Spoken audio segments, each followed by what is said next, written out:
इस लेक्चर में हम इंडियन ज्योग्राफी के बारे में डिस्कस करेंगे। देखिए, ये इंडियन ज्योग्राफी का फर्स्ट लेक्चर है जो आपको सुनना है। इंडियन ज्योग्राफी में सबसे पहले हम देखेंगे कि इंडिया का जो ज्योग्राफिकल एक्सटेंट है, इंडिया का लैटिट्यूडनल एक्सटेंट, लॉन्गिट्यूडनल एक्सटेंट, किस तरह का इंडिया का लैंड बाउंड्री है और किस तरह से इंडिया की मैरीटाइम बाउंड्री है, किस तरह के इंडिया फ्रंटियर्स अपने नेबर्स से शेयर करता है। तो पूरा हम इसमें लोकेशनल एस्पेक्ट देखेंगे इंडिया का। इंडिया को एज अ जोग्राफिकल यूनिट की तरह अगर हम देखें तो इंडिया का लैटिट्यूडनल एंड लॉन्गिट्यूडनल एक्सटेंट हमें समझना होगा। उसमें अगर हम देखें तो लैटिट्यूडनल एक्सटेंट जो है वो इंडिया का 6 डिग्री 45 नॉर्थ से लेकर 37 डिग्री 6 नॉर्थ, ये है हमारा लैटिट्यूडनल एक्सटेंट। और 6 डिग्री 45 नॉर्थ जो है वो ध्यान रखिएगा, वो जो ग्रेट निकोबार आइलैंड है उसका जो सदर्न मोस्ट पॉइंट है जिसको हम इंदिरा पॉइंट बोलते हैं, ये इंदिरा पॉइंट है जिसको हम इंदिरा पॉइंट बोलते हैं, ये हमारा सदर्न मोस्ट पॉइंट है। कन्याकुमारी या केप कॉमरिन वो मेन लैंड का सदर्न मोस्ट पॉइंट है, बट इंडिया का अगर ओवरऑल देखें, इंडियन टेरिटरी का सदर्न मोस्ट पॉइंट है इंदिरा पॉइंट। तो इसलिए हमारा जो एक्सटेंट है लैटिट्यूडनल एक्सटेंट वो है 6 डिग्री 45 नॉर्थ से लेकर 37 डिग्री 6 नॉर्थ तक। और अगर हम लॉन्गिट्यूडनल एक्सटेंट देखें तो वो है 68 डिग्री 7 ईस्ट से लेकर 97 डिग्री 25 ईस्ट। तो ये वेस्ट में है गुजरात एंड ये ईस्ट में है अरुणाचल प्रदेश। ये है हमारा लैटिट्यूडनल एंड लॉन्गिट्यूडनल एक्सटेंट। इसको हम एक तरह से ज्योग्राफिकल यूनिट की तरह स्टडी करते हैं। तो आगे आने वाले जो भी इंडियन फिजिकल ज्योग्राफी में लेक्चर्स हैं उसमें हम जो फिजियोग्राफी ऑफ इंडिया डिस्कस करेंगे, चाहे वो माउंटेन्स हो, डेजर्ट्स हो, आइलैंड्स हो, कोस्टल प्लेन्स हो, वो सारे इस पर्टिकुलर ज्योग्राफिकल यूनिट के फिजियोग्राफिक फीचर्स होंगे। तो ईस्ट वेस्ट एक्सटेंट अगर हम मेनलैंड इंडिया का देखें इंक्लूडिंग पाकिस्तान ऑक्यूपाइड कश्मीर, जिसको कि हम पीओके बोलते हैं, क्योंकि इंडिया उसको ऑफिशियली अपनी टेरिटरी मानता है, इसलिए इसमें पाकिस्तान ऑक्यूपाइड कश्मीर जो है वो 37 डिग्री 6 नॉर्थ में इंक्लूड किया गया है। 68 degree 7 east to 97 degree 25 east ये हमारा लॉन्गिट्यूडनल एक्सटेंट है। ये south north extent of mainland India अगर हम देखें तो वो है 8 डिग्री 4 नॉर्थ। ये 8 डिग्री 4 नॉर्थ जो है ये अगर हम कन्याकुमारी के रिस्पेक्ट में देखें, मेनलैंड इंडिया की यहाँ बात हो रही है। और ओवरऑल इंडिया के केस में हम क्या देखेंगे, वो हम देखेंगे 6 degree 45 north to 37 degree 6 north latitude. Locational extent जो है अगर ब्रॉडली देखें तो मेनलैंड इंडिया का 8 डिग्री 4 से लेकर 37 डिग्री 6 नॉर्थ। इंडिया जो है आप देख सकते हैं ये पूरा नॉर्दर्न हेमिस्फेयर में लाई करता है, क्योंकि नीचे इक्वेटर है, ये पूरा नॉर्दर्न हेमिस्फेयर में लाई करता है, पहली चीज़। सेकंड, इंडिया पूरा ईस्टर्न हेमिस्फेयर में लाई करता है। आप देख सकते हैं 68 डिग्री 7 ईस्ट और 97 डिग्री 25 ईस्ट, क्योंकि पूरा इंडिया जो है वो जो प्राइम मेरिडियन है उसके ईस्ट में है। And 60 degree 7 east to 97 degree 25 east longitude. तो ये हमारा लैटिट्यूडनल एंड लॉन्गिट्यूडनल एक्सटेंट है। इसके बाद अगर हम देखें, जो मैं यहाँ बोल रही थी कि जो पीओके वाला इशू है उसको यहाँ हम डिटेल में नहीं डिस्कस कर रहे, बट क्योंकि हम लोकेशनल एस्पेक्ट डिस्कस कर रहे हैं तो आपको ब्रीफ इसके बारे में पता होना चाहिए। ऑल्दो पाकिस्तान ऑक्यूपाइड टेरिटरी जो है वो इंडिया ऑफिशियली अपना पार्ट मानता है एंड इंडिया उसको अपने मैप में भी दिखाता है। तो अगर हम देखें, इंदिरा कोल जो है 35 डिग्री 39 नॉर्थ और 76 डिग्री 47 ईस्ट, ये इसका जो है ये लोकेशन है, ये लैटिट्यूड एंड ये लॉन्गिट्यूड है। Tri point where territories controlled by India, Pakistan and China meet. तो ये इंदिरा कोल है, ये रीजन आप देख सकते हैं, यहाँ ये पाकिस्तान वाला एरिया है, ये पूरा हमारा इंडिया वाला एरिया है एंड उसके इस साइड जो है ये चाइना वाला एरिया है। इसी में अगर हम देखें, देखिए ये है लाइन ऑफ कंट्रोल। ये पाकिस्तान के केस में अगर हम देखें तो एक है red Cliff line. Red Cliff line जो पूरा पंजाब, राजस्थान इस वाले एरिया में पूरी बाउंड्री लाइन है। इसके बाद जो जम्मू कश्मीर जो डिस्प्यूटेड टेरिटरी है उसको रिजॉल्व करने के लिए हमने एक लाइन ऑफ कंट्रोल, जो कि आप न्यूज़ में भी सुनते होंगे, फ्रीक्वेंटली सीज फायर वायलेशंस होते हैं along the line of control, ये वही लाइन ऑफ कंट्रोल है। और इसमें मेनली डिस्प्यूटेड इसलिए है क्योंकि पाकिस्तान जो है वो उनके काफ़ी इन्फिल्ट्रेशंस होते हैं, वो कश्मीर को आज़ाद करना चाहते हैं, ये सारे इश्यूज़ हैं। एनीवेज, तो ये लाइन ऑफ कंट्रोल है, ये NJ 9842 ये पीक है। इसका अगर हम देखें 35 डिग्री नॉर्थ और 77 डिग्री ईस्ट वाले एरिया में NJ 9842 ये पीक है। Northern most demarcated point of India Pakistan cease fire line known as line of control. Cease fire line का मतलब ये है कि पाकिस्तान की ट्रूप इसके उस साइड है और इंडिया की ट्रूप्स इसके इस साइड है, और सीज फायर का मतलब ये है कि कोई भी फायरिंग नहीं होगी across the line of control. इसके बाद ये अक्साई चिन है, अगर आप देखें ये है काराकोरम पास। ये जो ट्रायंगुलर पार्ट आपको दिख रहा है, ये ट्रायंगुलर बिट ऑफ लैंड जो है, ये है पूरा सियाचिन ग्लेशियर। और ये सियाचिन ग्लेशियर इंडिया अभी फ़िलहाल सियाचिन ग्लेशियर को पूरा इंडिया ने ऑक्यूपाई करके रख रखा है। और ये काराकोरम पास है। इसके बाद अगर हम देखें तो ये वाला पार्ट जो है, इधर वाला पार्ट, ये चाइना ने 1962 वॉर में ऑक्यूपाई कर लिया था।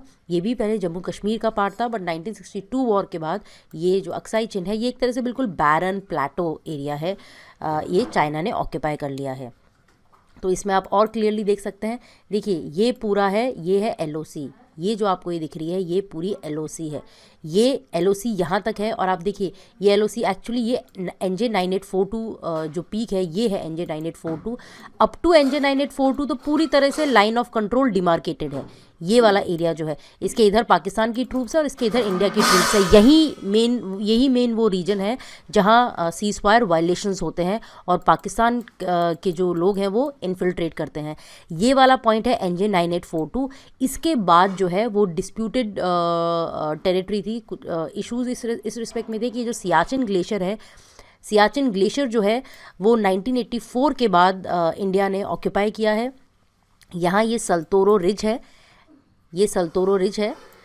अगर हम देखें कि ये वाला जो एरिया है, पाकिस्तान का कहना था कि पाकिस्तान की टेरिटरी जो है NJ 9842 से लेकर इस वाले रीजन तक है, बट इंडिया का मानना था कि NJ 9842 से लेकर इंडिया की जो टेरिटरी है वो पूरा सल्तोरो रिज वाले एरिया को इंक्लूड करती है। तो इंडिया के रिस्पेक्ट में सियाचिन ग्लेशियर जो है वो इंडिया का पार्ट था।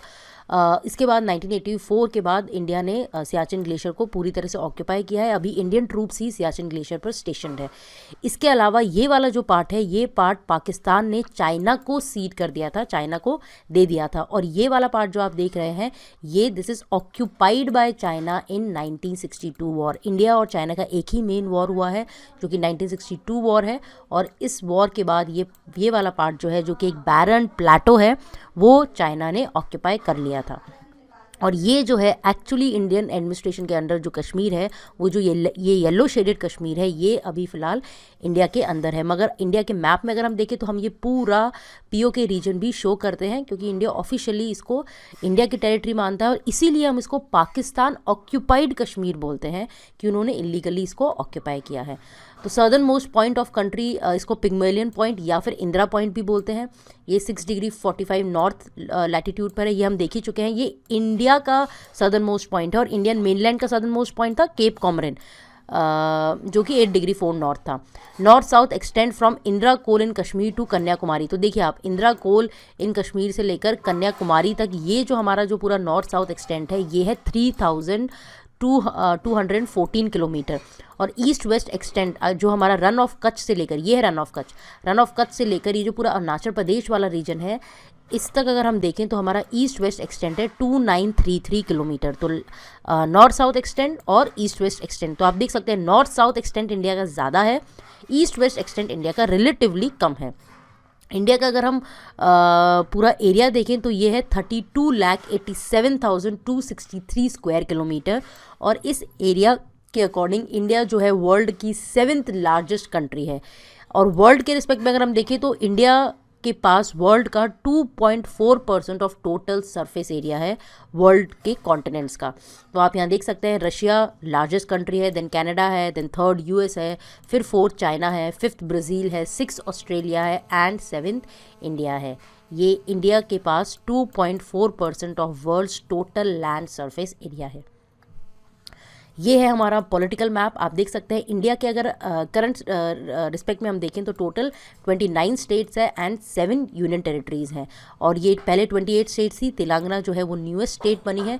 इसके बाद आप ये देख सकते हैं इधर ये यूनियन टेरिटरीज़ है, दीव, दमन, दादर नागर हवेली, लक्षद्वीप, पुडुचेरी, देन अंडमान निकोबार आइलैंड्स, दिल्ली, चंडीगढ़, ये सारी यूनियन टेरिटरीज़ है। और अगर हम लैंड बॉर्डर देखें तो ये पूरा हमारा लैंड बॉर्डर है। ये वाला पार्ट जो आपको दिख रहा है ये पूरा रेड क्लिफ लाइन है। और इसके बाद जो यहाँ जो ये हमने अभी देखा था वो यहाँ है LOC, ठीक है। और ये वाला पार्ट जो है यहाँ से तो अक्साई चिन चाइना ने ऑक्यूपाई कर लिया है। ये वाला पूरा हमारा चाइना से ये पूरा एरिया ये चाइना से बाउंड्री है, यहाँ भी चाइना से बाउंड्री है, और ये सिक्किम वाले एरिया में भी चाइना से बाउंड्री है। इसके बाद अगर हम देखें तो ये वाला जो एरिया ये पूरी नेपाल से बाउंड्री है, और जो आप ईस्ट में देख रहे हैं ये हमारी पूरी म्यांमार से बाउंड्री है। एक एक करके हम आगे देखेंगे भी। और इसके नीचे जो है ये सारी कोस्टल स्टेट्स हैं, ये हमारी मैरीटाइम बाउंड्री है। और इसमें हम इंडिया श्रीलंका के केस में भी देखेंगे, यहाँ हमारी इंटरनेशनल मैरीटाइम बाउंड्री लाइन है जो कि इंडिया और श्रीलंका को डिवाइड करती है। तो आइए एक एक करके हम देखते हैं। इसमें अगर हम आगे और देखें तो ट्रॉपिक ऑफ कैंसर जो है वो इंडिया को बिल्कुल ऑलमोस्ट मिडिल ऑफ इंडिया से काटता है, dividing it into 2 latitudinal halves. The area to the north of Tropic of Cancer is nearly twice the area which lies to south of it। तो Tropic of Cancer जो है वो लगभग इस तरह से काटता है इंडिया को, वो लगभग इस तरह से काटता है। ये छत्तीसगढ़ से भी पास होता है, ये इस तरह से काटता है। तो अगर हम देखें देखिए नीचे साउथ में पूरा ये पेनिनसुला जो है वो टेपर कर रहा है, तो area north of tropic of cancer is twice the area south of tropic of cancer, क्योंकि ये वाला एरिया काफ़ी ज़्यादा है। इसके बाद अगर हम देखें south of 22 degree north latitude country tapers off over 800 kilometre into Indian ocean as peninsula. तो आप देख सकते हैं पूरी जो इंडिया का पेनिनसुला है ये एक तरह से टेपर कर रहा है 22 डिग्री नॉर्थ लैटिट्यूड के नीचे साउथ में। ईस्ट वेस्ट टाइम डिफरेंस ये सिग्निफिकेंट है इंडिया के केस में, नियरली 2 आवर्स। तो गुजरात वाले एरिया में अगर हम देखें और अरुणाचल प्रदेश वाले एरिया में अगर हम देखें तो इन दोनों रीजन में 2 घंटे का फ़र्क है। 2 घंटे का फ़र्क मतलब सन जो है वो 2 घंटे पहले उग जाता है नॉर्थ ईस्ट वाले एरिया में, और गुजरात वाले एरिया में वो रिलेटिवली 2 घंटे बाद हमें सनराइज़ या सनसेट दिखेगा। तो इसका कॉन्सेप्ट जो ईस्ट वेस्ट टाइम डिफरेंस है, टाइम जोन्स का कॉन्सेप्ट हम ऑलरेडी जियोमॉर्फोलॉजी के स्टार्टिंग के लेक्चर्स में डिस्कस कर चुकी हूँ, तो इसको हम यहाँ डिटेल में नहीं डिस्कस कर रहे। Earth moves around its axis through 360 degree in 24 hours, thus a difference of 1 degree latitude will make a difference of 4 minutes in time. तो अगर आप देखिए ये 2 घंटे आता कैसा है, अर्थ जो है पूरा 360 डिग्री मूव करती है 24 आवर्स में। क्यों? क्योंकि अर्थ 24 घंटे में पूरा रोटेट कर जाती है, पूरा रोटेट कर जाती है मतलब वो 360 डिग्री घूम जाती है। ठीक है, तो इस तरह से अगर हम निकालेंगे तो 60 ये 24 आवर्स में 360 डिग्री ये अगर घूम रही है तो ये 1 आवर में कितना घूमेगी, ठीक है, या फिर 60 मिनट्स में कितना घूमेगी, या फिर 1 मिनट में कितना घूमेगी। तो इस तरह से हम निकालते हैं। तो इस तरह से कैलकुलेट करने के बाद ये आएगा कि 4 मिनट्स में अर्थ जो है वो 1 डिग्री लैटिट्यूड मूव करती है, 4 मिनट्स में 1 डिग्री लैटिट्यूड मूव करती है। तो इससे अगर हम निकालेंगे तो therefore the difference of local time between western most point Rann of Kutch वाला area and eastern most point Arunachal Pradesh वाले एरिया में अगर हम देखें तो वहाँ 30 डिग्री लैटिट्यूड्स का फ़र्क है। 30 डिग्री लैटिट्यूड्स कैसे आया? अभी हम लैटिट्यूडनल एक्सटेंट 30 डिग्री लैटिट्यूड नहीं, सॉरी 30 डिग्री लॉन्गिट्यूड का फ़र्क है। आप ये देख सकते हैं ये 68 डिग्री 7 है और ये 97 डिग्री 25 है, तो ऑलमोस्ट 30 डिग्री है। ठीक है, ये जो डिफरेंस है 30 डिग्री, इसको हम कैसे करेंगे? इंटू 4 मल्टीप्लाई करेंगे। क्यों? क्योंकि अभी हमने देखा कि 1 डिग्री जो लॉन्गिट्यूड है वो पूरा अर्थ जो है वो रोटेट कर रही है 1 डिग्री लॉन्गिट्यूड इन 4 मिनट्स। तो अगर तो 30 डिग्री कितने देर में करेगी? 120 मिनट्स में। तो ये 2 घंटे का डिफरेंस होगा बिटवीन सनराइज एंड सनसेट जो अरुणाचल प्रदेश में होगा। अरुणाचल प्रदेश क्योंकि ईस्ट में है तो वहाँ जल्दी सनराइज होगा, जल्दी सनसेट होगा, और गुजरात क्योंकि वेस्ट में है तो वहाँ 2 घंटे बाद सनराइज और सनसेट होगा। तो ये सिग्निफिकेंट डिफरेंस है। मगर इसको रिजॉल्व करने के लिए इंडिया ने क्या किया है? इंडिया जो है वो पूरा जो इंडियन स्टैंडर्ड टाइम है, इंडियन स्टैंडर्ड टाइम हम जिसको बोलते हैं, वो 82.5 डिग्री, ये जो 82.5 डिग्री लॉन्गिट्यूड है जो कि इलाहाबाद से पास होता है, इंडिया इसको स्टैंडर्ड टाइम मानती है। और इंडिया में एक ही टाइम जोन है। इंडिया में हमने मल्टीपल टाइम जोन का कॉन्सेप्ट नहीं रखा है। बहुत सारे फैक्टर्स हैं। इनफैक्ट आप अगर न्यूज़ में देखा होगा आपने कि आसाम और नॉर्थ ईस्ट वाले जो एरियाज़ हैं वो डिमांड कर रहे हैं कि उनको एक सेपरेट टाइम जोन चाहिए, बिकॉज 2 घंटे के डिफरेंस है उनको। एक्चुअली कुछ कुछ इश्यूज़ होते हैं, तो इस कारण से ये चीज़ न्यूज़ में भी थी। बट आपको ये समझ में आना चाहिए कि इंडिया जो है वो एक ही टाइम फॉलो करता है, वो है इंडियन स्टैंडर्ड टाइम, जो कि 82.5 डिग्री लॉन्गिट्यूड पर जो टाइम होता है पूरा इंडिया उसी को ही फॉलो करता है। ऑल्दो ईस्ट और वेस्ट में 2 घंटे का सिग्निफिकेंट डिफरेंस है। अब हम देखते हैं कि इंडिया को हम ट्रॉपिकल कंट्री माने या टेम्परेट कंट्री माने। देखिए जो north of tropic of cancer है उसमें इंडिया का सिग्निफिकेंट एरिया है। अभी हमने देखा कि north of tropic of cancer में इंडिया का ट्वाइस एरिया है एज़ कम्पेयर टू जो south of tropic of cancer है। बट इसके बाद भी इंडिया को ट्रॉपिकल मॉनसून कंट्री माना जाता है, tropical monsoon type of climate India में है, और इंडिया को एक ट्रॉपिकल कंट्री माना जाता है। इंडिया को हम कभी भी टेम्परेट कंट्री या टेम्परेट जोन में जनरली नहीं डालते हैं। क्यों? क्योंकि इसका एक बहुत बड़ा रीज़न है, और ये सारे जोग्राफिकल रीजन्स ही हैं, तो इनको हम देखते हैं आगे। India is always been treated as a tropical country for 2 different reasons. इसमें फिजिकल रीजन्स भी हैं एंड कल्चरल रीजन्स भी हैं। अगर हम फिजिकल जोग्राफिकल रीजन्स देखें तो सबसे बड़ा रीज़न है हिमालयाज़। हिमालयाज़ जो है, ये पूरा जो ये रीजन है, हिमालयाज़ जो साइबेरिया और यहाँ से जो कोल्ड विंड्स आती हैं उसके लिए एक बैरियर की तरह एक्ट करते हैं, और वो इधर जो इंडिया का जो नॉर्दर्न पार्ट है उसमें इतना एक्सट्रीम टेम्परेचर नहीं जाने देते। तो country is separated from rest of Asia by Himalayas.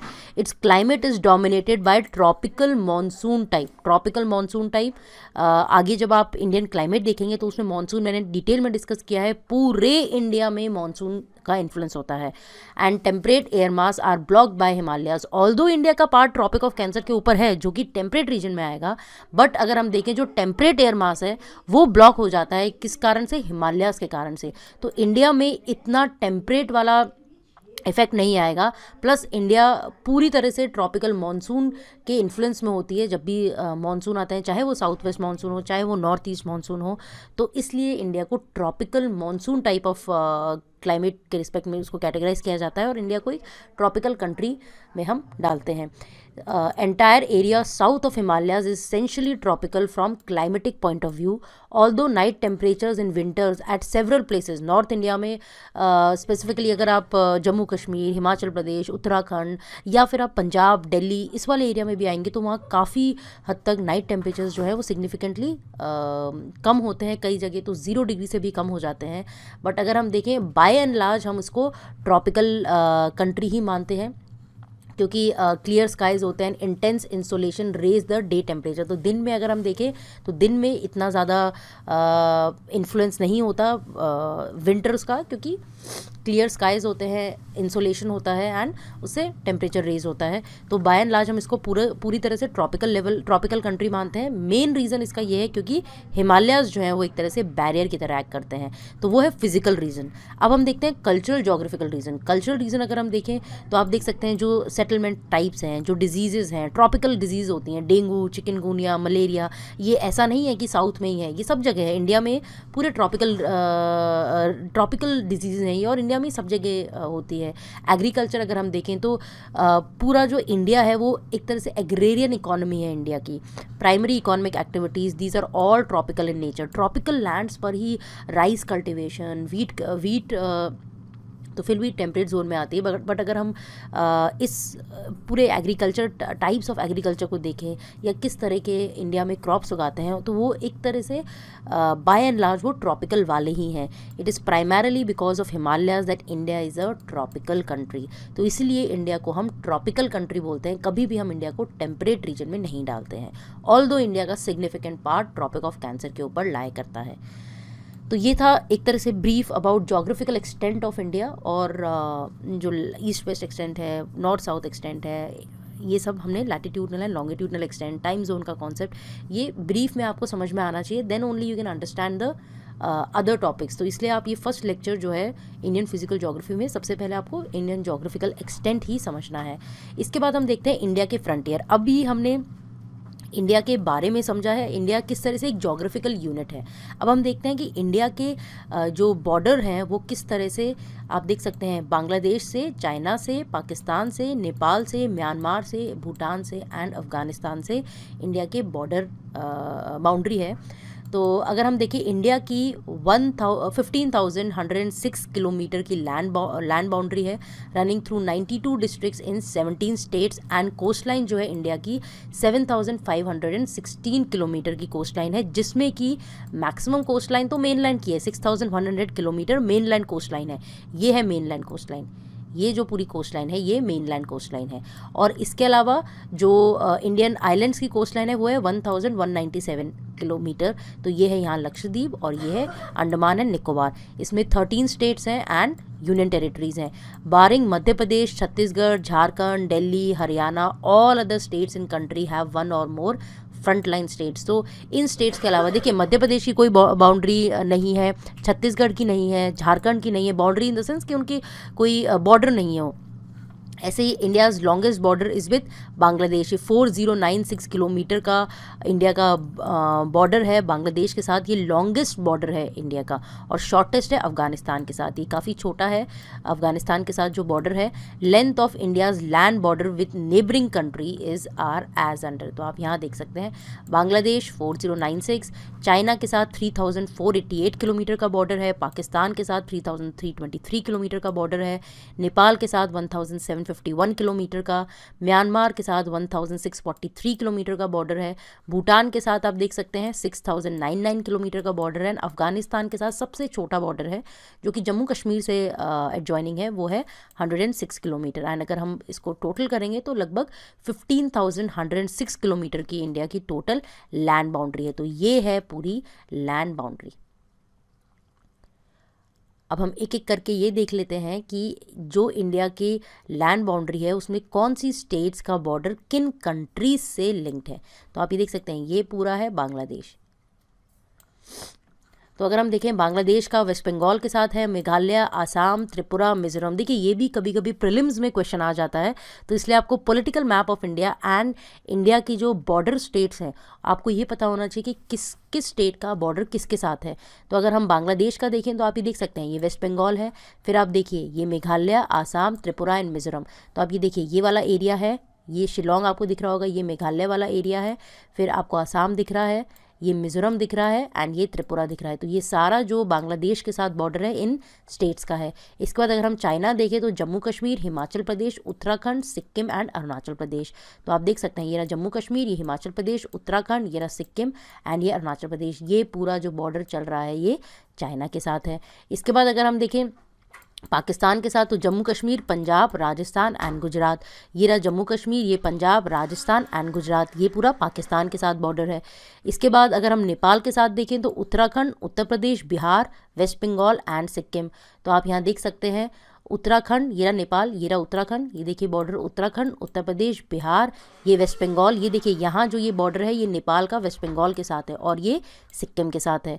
इसके बाद अगर हम देखें म्यांमार का तो अरुणाचल प्रदेश, नागालैंड, मणिपुर एंड मिजोरम। तो यहाँ आप देख सकते हैं ये म्यांमार है, इधर ये आपको म्यांमार दिख रहा है, ये अरुणाचल प्रदेश, ये नागालैंड, ये मणिपुर एंड ये मिजोरम। तो ये पूरा जो बॉर्डर है ये म्यांमार के साथ है। एंड देन भूटान का देखें तो सिक्किम, वेस्ट बंगाल, आसाम, अरुणाचल प्रदेश। तो आप ये देख सकते हैं ये भूटान है, ये रहा सिक्किम, ये वेस्ट बंगाल। येलो कलर का जो है ये वेस्ट बंगाल है, तो सिक्किम, वेस्ट बंगाल, ये आसाम, ये अरुणाचल प्रदेश। ये सारा भूटान से एडजॉइनिंग स्टेट्स हैं इंडिया की। इसके बाद अफ़गानिस्तान का देखें काफ़ी छोटा सा बॉर्डर है अफ़गानिस्तान का, वो जम्मू कश्मीर के साथ है। तो यहाँ जो है ये अफ़गानिस्तान दिख रहा है ना, ये पाकिस्तान है। ये जो छोटा सा आपको बॉर्डर दिख रहा है ये वाला पार्ट, ये अफ़गानिस्तान से हमारा बॉर्डर है। एक्चुअली वैसे ये पार्ट पीओके के अंदर आता है, बट क्योंकि हम ऑफिशियली उसको अपनी टेरिटरी मानते हैं इसीलिए अफ़गानिस्तान से जो इंडिया का पार्ट है ये 106 किलोमीटर का छोटा सा बॉर्डर है, ये जम्मू कश्मीर से एडजॉइनिंग है। तो एक एक करके हम जो मेन बॉर्डर्स हैं उनको एक बार देख लेते हैं। बॉर्डर विद चाइना अगर हम देखें बांग्लादेश के रिस्पेक्ट में हमने अभी देखा लार्जेस्ट जो लॉन्गेस्ट बॉर्डर है वो बांग्लादेश से है। सेकंड लॉन्गेस्ट जो है वो हमारा चाइना के साथ है। ये स्टेट्स हैं, ये अभी हमने देखा जम्मू कश्मीर, हिमाचल प्रदेश, उत्तराखंड, सिक्किम, अरुणाचल प्रदेश, ये टच करती है इंडिया की बाउंड्री विद चाइना। तो चाइना के रिस्पेक्ट में अगर हम देखें तो चाइना के बॉर्डर को 3 पार्ट में ब्रॉडली डिवाइड किया जाता है। सीनो इंडियन बॉर्डर को western sector, middle sector and eastern sector में डिवाइड किया जाता है। तो अगर हम देखें ये है वेस्टर्न सेक्टर, यहाँ अभी हम मिडिल सेक्टर देखेंगे और ये है ईस्टर्न सेक्टर। तो एक एक करके हम इसको देखते हैं। वेस्टर्न सेक्टर जो है वो Jammu Kashmir state of India को जीनजियांग प्रोविंस है चाइना का, उससे डिवाइड करता है। Western sector boundary is largely the outcome of British policy towards the state of Jammu Kashmir. तो ये ब्रिटिशर्स के टाइम में ये डिमार्केट की गई थी। ये वाला जो एरिया आपको दिख रहा है ये ऊपर जो है चाइना का, यहाँ जो है वो जीनजियांग प्रोविंस है चाइना का, ठीक है। China claims the Aksai Chin district, Changmo valley, Pangong So and Sponger So area of northeast Ladakh as well as a strip of about 5000 square kilometer down the entire length of eastern Ladakh। तो आप देख सकते हैं ये China area held by China, ये वाला part भी, ये वाला भी चाइना क्लेम करता है। यहाँ भी डिस्प्यूटेड बॉर्डर है, ये भी चाइना क्लेम करता है। ये पूरा जो ये वाला जो आपको पार्ट दिख रहा है और ये वाला रीजन है जिनजियांग प्रोविंस। ये वाला पार्ट अगर हम देखें तो ये तो पाकिस्तान ने चाइना को दे दिया था, ठीक है। China also claims a part of Hunza Gilgit area in North Kashmir ceded to it in 1963 by Pakistan। देखिए 1962 में इंडिया चाइना का वॉर हुआ और 1963 में पाकिस्तान ने ये जो ऊपर वाला पार्ट आप देख रहे हैं ना, ये वाला पार्ट चाइना को दे दिया था। तो ये वाला जो पूरा रीजन है, ये पार्ट आता है वेस्टर्न सेक्टर में, और इसमें मैक्सिमम पार्ट जो है ये अक्साई चिन वाला ये वाला पार्ट ये चाइना अभी क्लेम करता है और चाइना ने एक तरह से ऑक्यूपाई कर रखा है। इसके बाद अगर हम देखें मिडिल सेक्टर जो है Indian states of Himachal Pradesh and Uttarakhand touch करती हैं इस बॉर्डर को।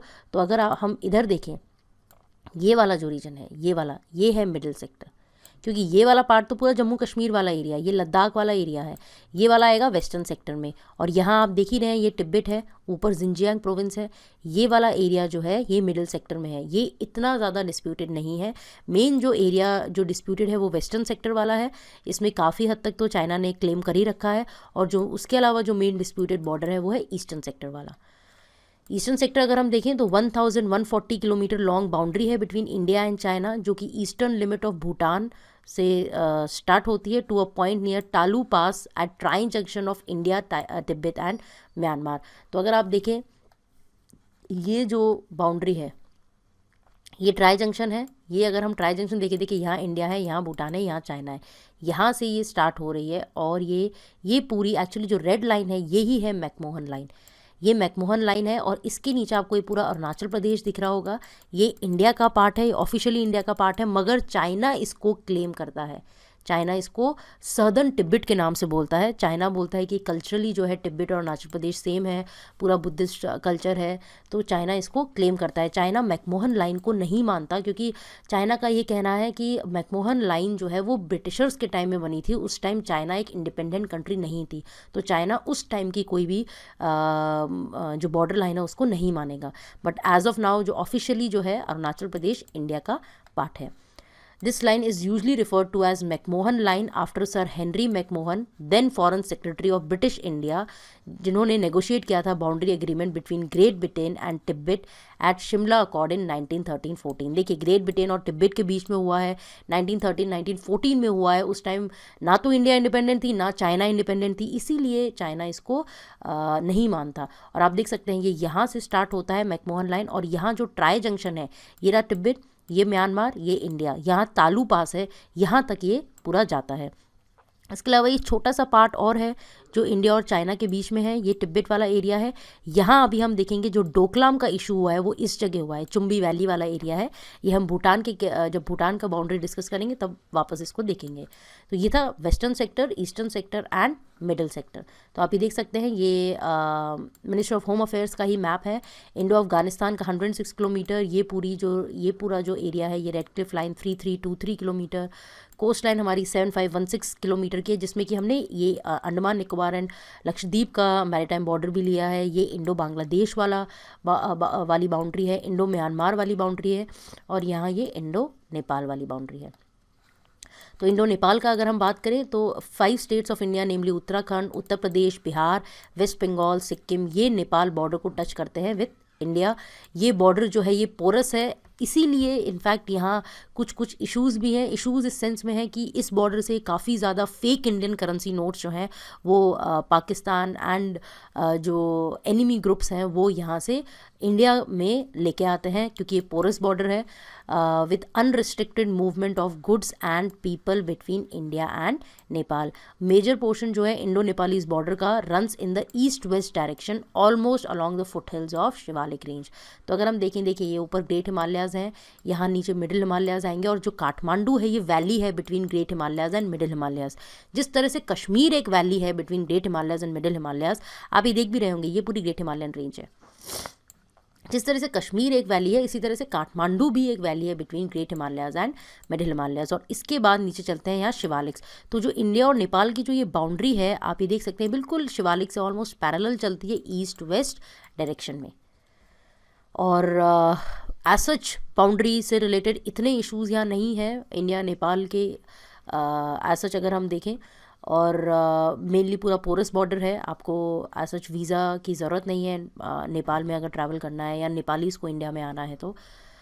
इसके बाद by and large peaceful border है इंडिया नेपाल वाला। इंडिया भूटान बाउंड्री अगर हम देखें, quite peaceful border with and there is no boundary dispute between the two countries. जो इंडिया भूटान की बाउंड्री है, एज सच भूटान जो है इंडिया का ऑल वेदर फ्रेंड है और काफ़ी अच्छे रिलेशंस है, पीसफुल रिलेशंस है इंडिया के भूटान से।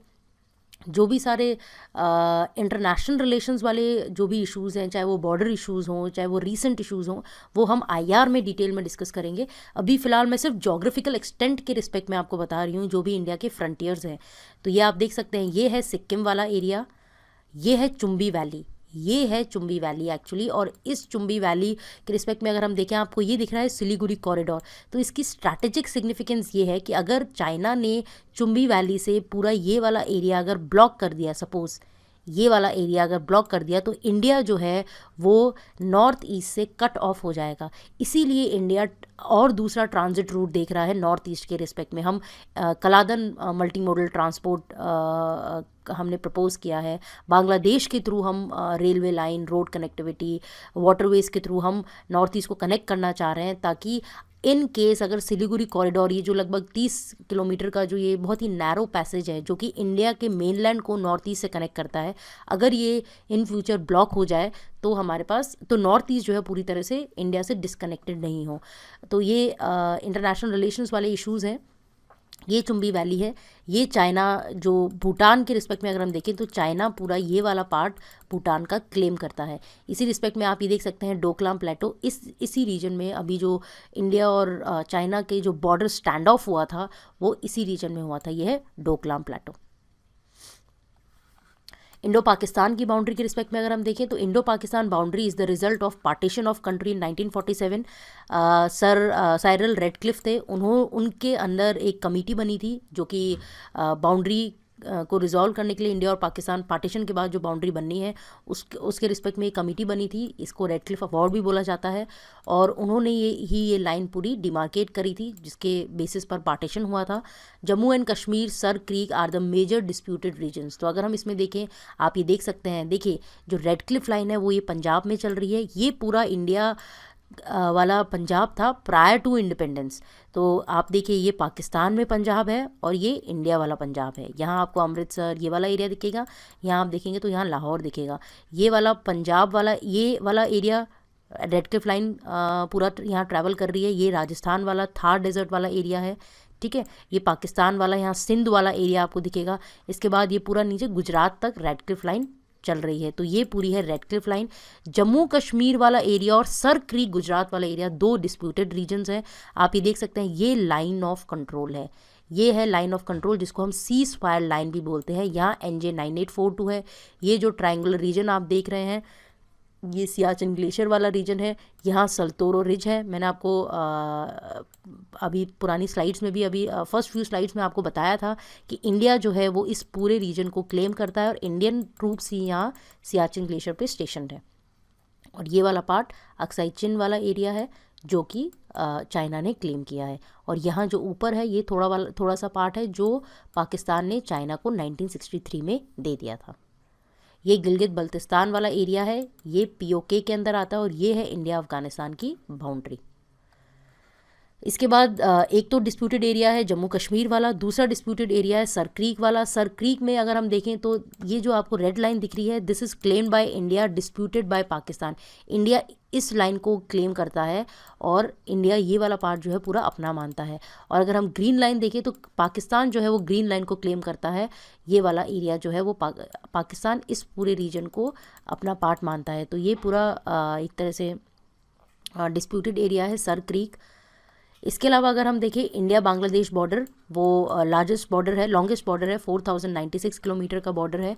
This boundary has been determine under Radcliffe award. तो रेडक्लिफ के केस में ध्यान रखेगा, एक वेस्टर्न बाउंड्री डिमार्केट हुई थी और दूसरी ईस्टर्न बाउंड्री डिमार्केट हुई थी, which divided the erstwhile province of Bengal into 2 parts. क्योंकि इंडिया के केस में दो ही जगह के पार्टीशन हुए थे, एक तो वेस्ट में पंजाब का पार्टीशन हुआ था और ईस्ट में बंगाल का पार्टीशन हुआ था।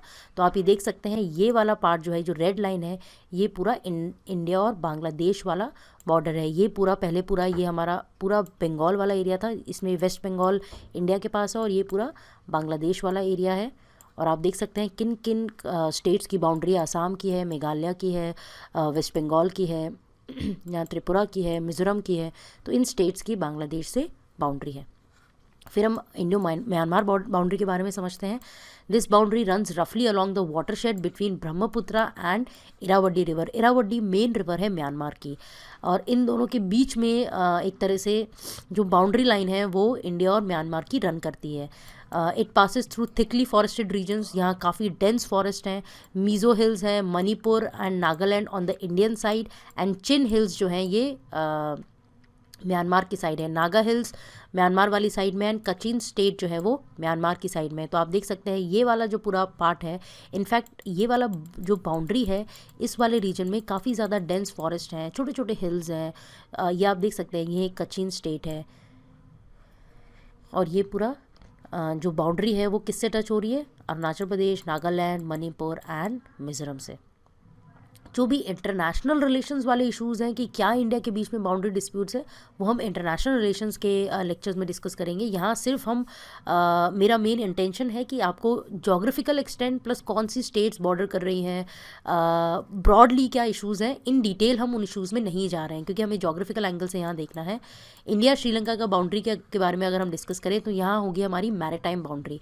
India Sri Lanka are separated from each other by a narrow and shallow she called park straight. तो आप यहाँ देख सकते हैं इस जगह है पार्क स्ट्रेट, ये पार्क स्ट्रेट है। ये पूरा ये यहाँ जो है ये पम्बन आइलैंड है, रामेश्वरम है इस जगह। यहाँ पार्क, ये वाला एरिया पार्क स्ट्रेट है, ये पार्क बे है, ये गल्फ ऑफ मन्नार है।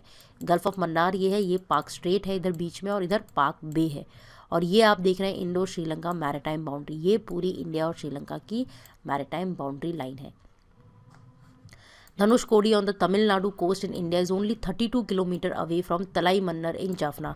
तो अगर आप इधर देखें, आप अगर इसमें सपोज़ ये तमिलनाडु है और ये श्रीलंका है, तो यहाँ ये पम्बन आइलैंड है। पम्बन आइलैंड का लास्ट पॉइंट जो है उसको हम बोलते हैं धनुषकोडी, और यहाँ एक तलाई मन्नर आइलैंड है, ये श्रीलंका का है। इन दोनों के बीच में, धनुषकोडी और तलाई मन्नर के बीच में सिर्फ 32 किलोमीटर का डिस्टेंस है।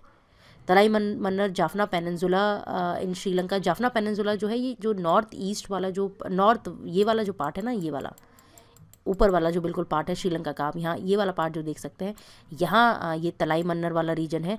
इसके और धनुषकोडी के बीच में, धनुषकोडी लास्ट पॉइंट है इंडिया का, लास्ट पॉइंट इस सेंस में कि यहाँ ये तो इंडिया का मेनलैंड है। फिर यहाँ एक पम्बन आइलैंड है, इसी पम्बन आइलैंड पर रामेश्वरम है, इसको रामेश्वरम आइलैंड भी बोला जाता है।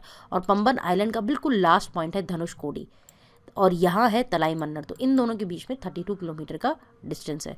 The 2 points are joined by a group of islands forming Adam's Bridge. तो ये जो 2 पॉइंट्स हैं इसके बीच में 32 किलोमीटर का डिस्टेंस है, यहाँ एडम्स ब्रिज है। ये पूरा मैंने जो आइलैंड का, इंडियन आइलैंड्स का एक लेक्चर लिया है, उसमें डिटेल में Adam's Bridge, Pamban island diagram के साथ पूरा समझाया है, तो आप उसको भी रेफ़र कर सकते हैं किस तरह से यहाँ बीच में आइलैंड्स है, एडम्स ब्रिज है, गल्फ ऑफ मन्नार कौन सा है, पार्क स्ट्रेट कौन सा है, एंड पार्क बे कौन सा है, वो उस पर्टिकुलर लेक्चर में मैंने डिटेल में डिस्कस किया है।